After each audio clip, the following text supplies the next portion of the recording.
Welcome to the Wrestling with God podcast, a podcast from Harmony Hill Baptist Church.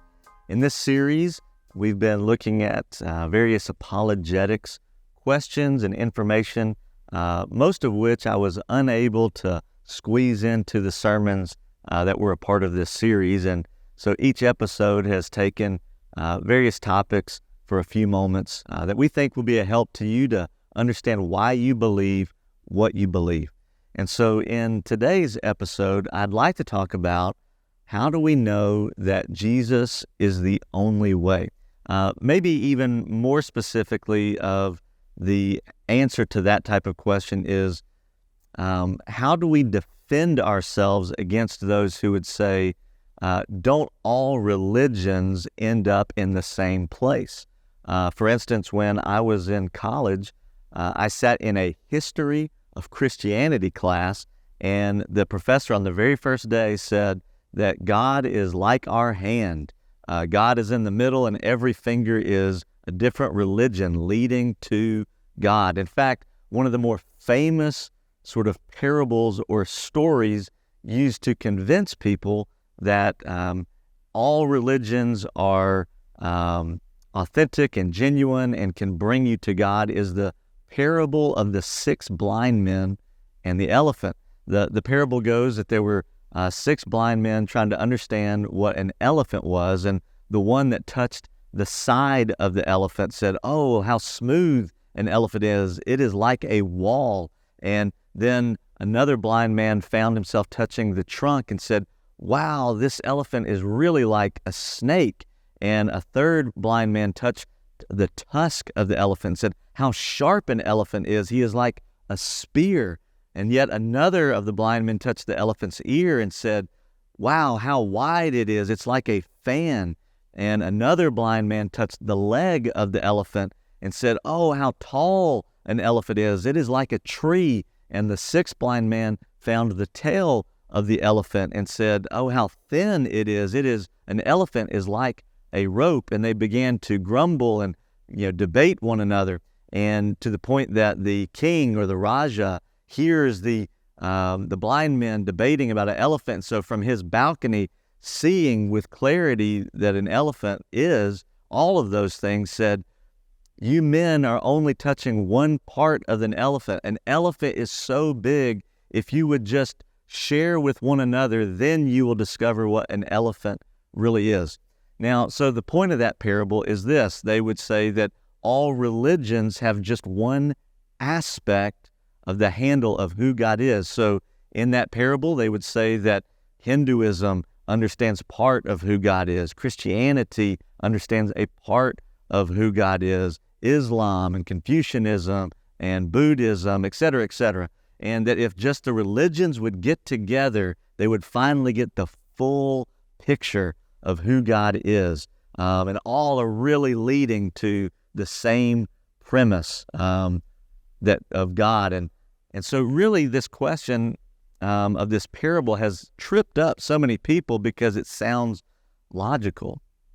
Well, let me just share just a couple things about breaking down the argument of the blind men and the elephant. Number one, there is a difference between an argument and an illustration. That parable is not an argument to prove anything. It is really just an illustration to prove or to bring clarity, to the idea of pluralism, that all truth leads to the same truth, that all religions lead to the same God. That's not an argument. There's nothing in that has logic or reason or evidence. It's just bringing a clear picture to their viewpoint. What I've tried to communicate in the sermon series and in these podcasts is that at the end of the day, it requires faith for us to believe the claims of Christianity or to believe things contrary to the claims of Christianity. Another part of that parable that doesn't make sense is it assumes that all religions discover God by blind groping in the dark and that they will figure it out, where in terms of Christianity, humans did not discover God or discover an aspect of God. It was God who revealed himself to human beings. And so the parable does not hold up and that we've not tried to figure out who God is. God revealed himself to us through Scripture, through divine revelation. That's how we know who he is. The second part of this is that we can dismantle pluralism in this parable is the idea that if just all the religions would get together, they would see that they are complementing one another to see the big picture of a one true God. Well, this breaks down immediately when you look at the claims of each of the religions. Often Christianity is the one sort of soloed out as being exclusive and being the one that's making exclusive claims that only through Jesus can we find salvation. But understand this, every religion makes its own exclusive claims.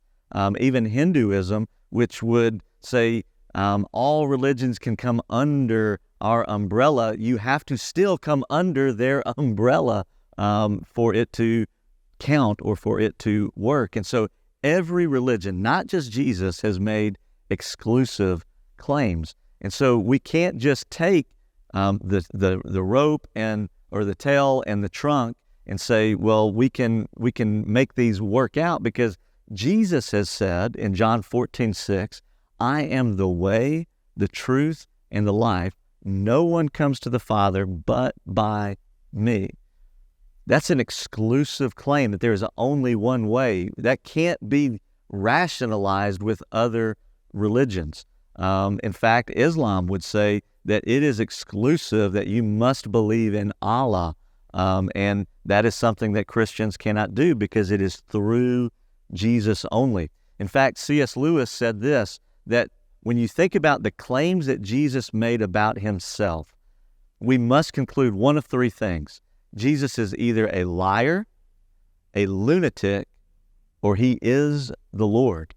He's either lied about who he is, claiming to have equality with God, claiming to be the Son of God, claiming to be the gate and the door that all must come through for salvation, that he is the living water, he is the bread of life. He has made exclusive claims. He's either lying about it, or he was crazy and was saying things that a person who is out of their mind and not having rational thought would say. You have those two options, which you can choose. That requires a level of faith. Or you can say Jesus was in his sound mind, he was telling the truth, and therefore he is Lord. Sort of the last thing about that parable and pluralism in general is this. The only person in that parable that could see the clarity of the whole elephant was none of the religious leaders. It was the king or the Raja up on the balcony. And so there's this sense that to make a moral judgment about what is true of God, you're supposed to be the blind person. But then who is the king? Who's the one that sees with clarity? Well, the person who claims that plurality or that all religions lead, they don't claim to be one of the blind men. They claim to be the king. Well, from the Bible's perspective, we would say that it is a king that reveals what is true, and it is King Jesus. And so at the end of the day, there are several reasons why Jesus is the only way. And a reason I have faith in that. Number one, all the religions contradict each other. For something to be true, it has to be true, which means that there are things that are exclusive of that truth. For instance, our former pastor, Pastor John, used to say this, that if I want to call someone on the phone, I can't just pick whatever numbers I want and expect to reach them on the other end of the line. I have to have an exclusive set of numbers and an exclusive set of order in order to reach the person that I'm trying to reach on the phone with a telephone number. That doesn't make me less loving to say that it's exclusive. I just want to talk to the person that I want to talk to. Jesus is exclusive in the sense that it is only through Jesus that we can come to salvation, but he is also inclusive in that anyone who puts faith in Jesus may come to salvation. And so it's a little not fair, I think, for people to say Jesus is exclusive when his invitation is very inclusive, but a truth claim by its nature is exclusive.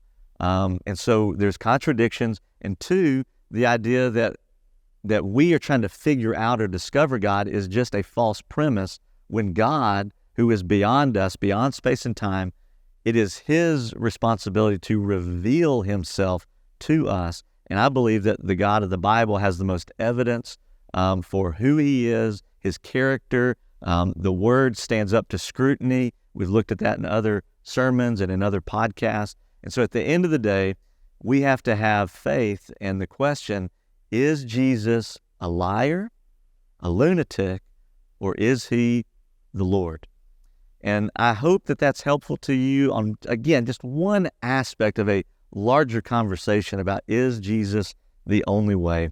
And so sometimes you'll have people share that parable, and I hope that that helps you to understand that it's not as airtight in logic as some would have you believe. Thank you so much for watching this episode of the Wrestling with God podcast. If you choose to share this video with someone, please follow it up with a conversation. These types of issues are best done through dialogue and conversation, not just through one video. If you'd like more information to dig a little bit deeper, we'll have some resources in the show notes. And in the meantime, I hope you'll like, share, subscribe, all those kind of things to help this get to as many people as possible. And I look forward to seeing you the next time you're on the hill.